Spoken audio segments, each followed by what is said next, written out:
The day my sister Julie died, I yelled at a street person as I hustled to the hospital to be with her in her final moments. This probably sticks out as one of the key core memories of that time because it was so unlike me to stand up for me and for what I needed and wanted. My name is Lou Bowers. I am a marketing and visibility expert. I have been featured in HuffPost and She Owns It magazine. This coming winter, I will be a co-author of Resilient AF, a book put through by the Global Resilience Project. And I am here to talk to you about stepping into the spotlight. So, my sister Julie came into my life when I was 2.5 years old, and I do not remember my childhood without her. I am a glass child, and what a glass child is a sibling of a child with high medical needs. That meant that my childhood was filled with doctor's appointments and hospital stays for my sister. So my parents spent a lot of time on those things with her, and I spent a lot of time with grandparents and neighbors and friends. Glass children are not called glass children because we break easily. It's because our needs are not top priority in our family. So we are often see-through. We are invisible. My parents didn't really have another option in that case. And because of that, I was not always comfortable asking the people who were taking care of me for the things I needed. So I would wait until nobody else was in the kitchen before I snuck a snack or a drink or something like that. And that was because it was more comfortable to stay invisible than to ask for what I needed. As I grew up, I also became an invisible adult. When my sister passed away at the age of 20, it was an absolutely devastating time for me. And I wish I could tell you that that was a catalyst for me to step into the spotlight, but it was not. I became very easy peasy, go with the flow, and I ended up married, which was not against my will, I promise. But I ended up married and moving to a small town in northern British Columbia that I did not want to move to. And I eventually ended up on a goat farm, very pregnant with my third baby and learning how to milk goats. So if you can imagine a large pregnant belly trying to be behind a goat to milk a goat, I was quite the sight, but I didn't want to be there. I didn't want to be milking goats.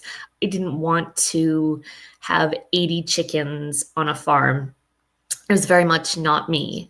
I was in survival mode and looking to people please and stay small and be easy. I wanted to be easy and I wanted to merely survive. However, in my late 30s, there came a voice, and it was, it was that inner knowing that said, there has to be more than this. There has to be something else. And at first I tried to squish it down because if I'm listening to that voice and I'm looking for something else for me, that must be selfish. That must mean that my family will suffer, and that I would not be a good wife or a good mother. And so I carried on. baking bread and homeschooling my children and doing all of the traditional wifey farmy things, until that was no longer my ex-husband's dream, and his dream became traveling in an RV. By this time, we had welcomed baby number 4. So we were traveling in a motorhome across our province, and it was me, my husband then, and our 4 children off on grand adventures. But that wasn't for me either. What I found was it was a very, very lonely existence. There was not a circle of support around me. And once again, I was not seen. I was just along for the ride. So I remember the first time that I decided to make a choice for me and step into some main character energy in my own life. And that was, it was summertime, and we had a trip planned in our motorhome, and I could not fathom getting back in that motorhome for weeks and being just so lonely and not having a lot of autonomy, because it's not like you can just jump into I think it was a 37-foot motorhome and go shopping or go to the mall. It takes a lot of planning and coordinating with the other people that you're with.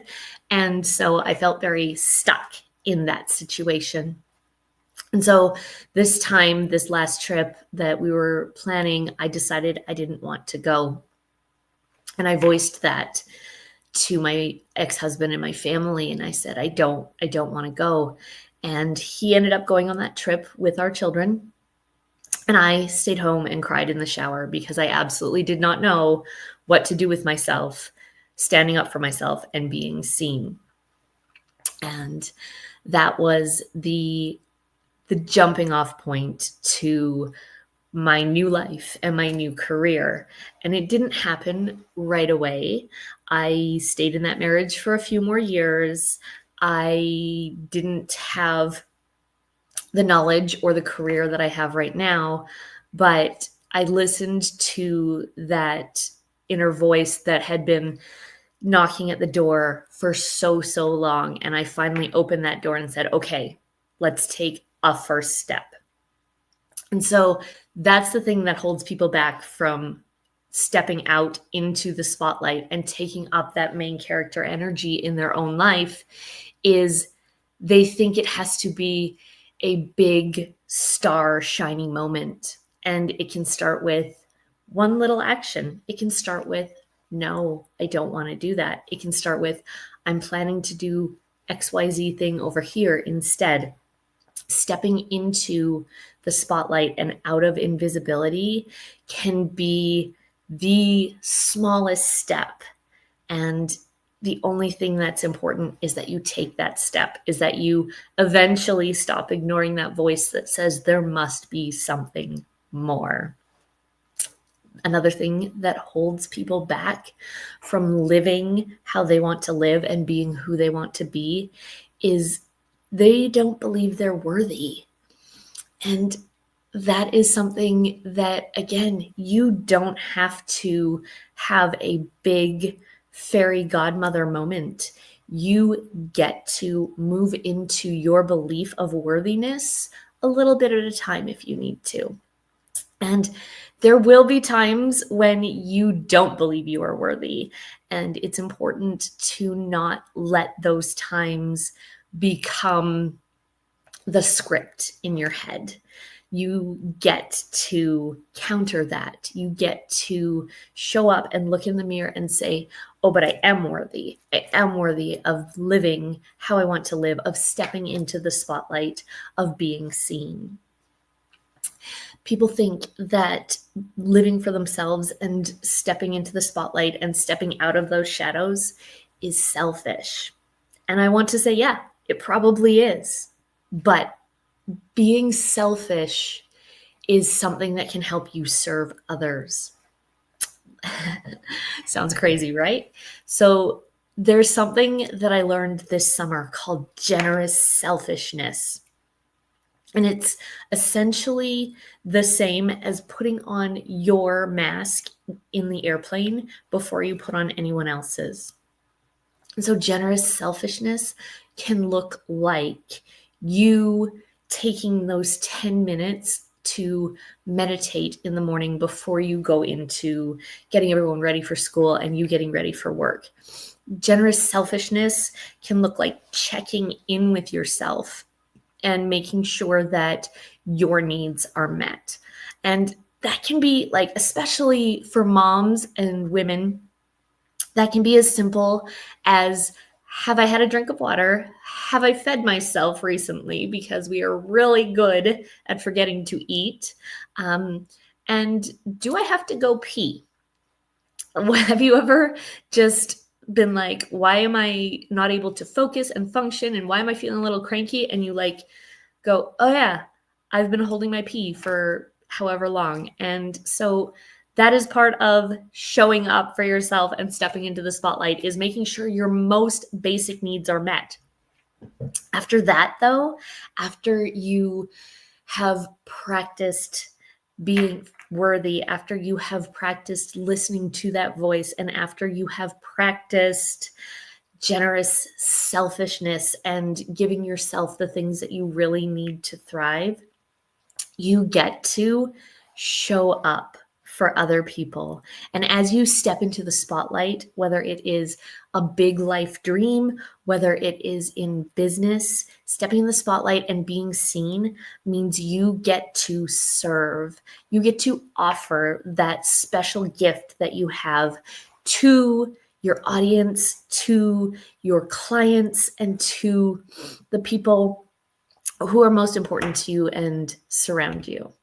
So that wrapped up in a neat little bow is that whether you are looking to run a marathon, whether you're looking to have a big agency and step out into the corporate world, whether you're looking to sell your art, you deserve to be seen and step into the spotlight.